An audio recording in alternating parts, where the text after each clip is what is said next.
Apakah Anda pernah bertanya dalam hati, apa sih gunanya teknologi informasi dan komunikasi? Ternyata, sejak kita SMP kita sudah pernah belajar mata pelajaran teknologi informasi dan komunikasi atau TIK.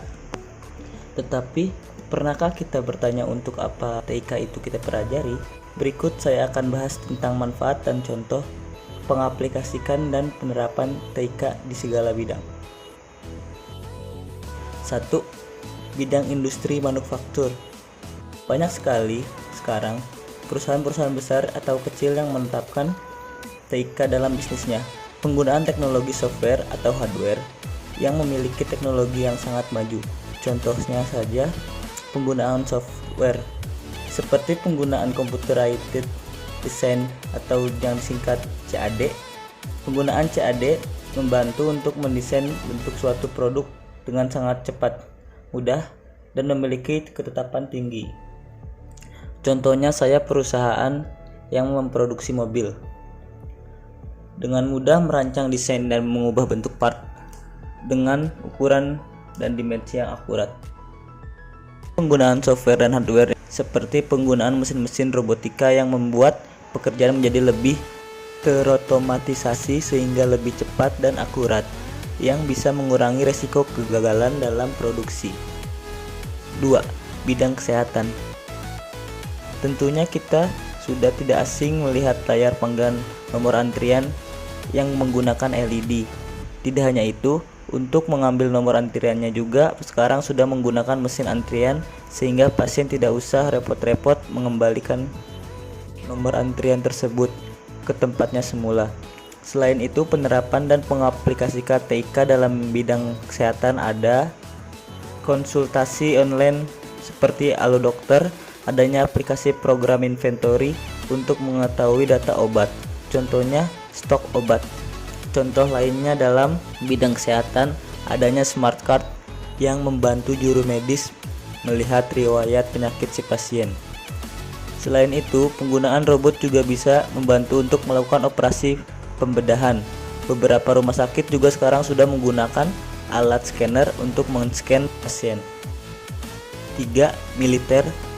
Penerapan dan pengaplikasian TIK dalam militer tentunya sangat dibutuhkan.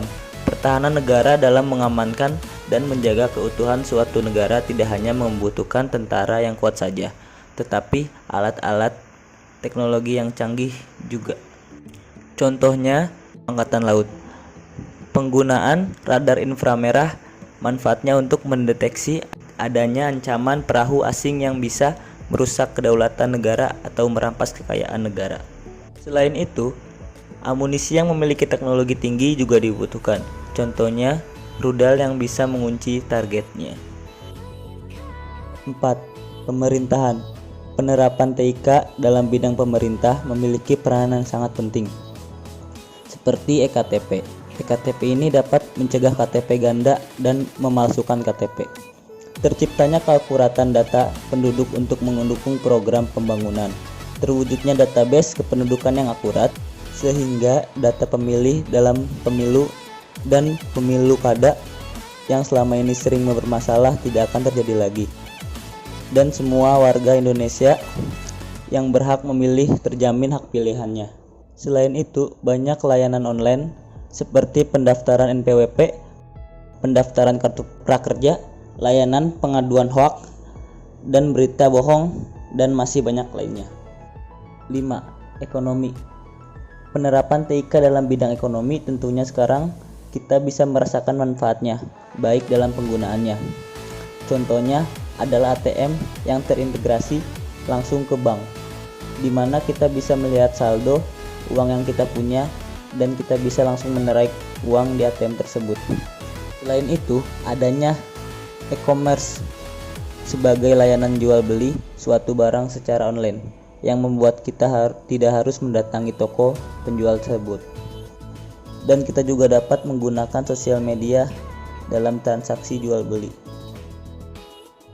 6. Pariwisata dan kebudayaan.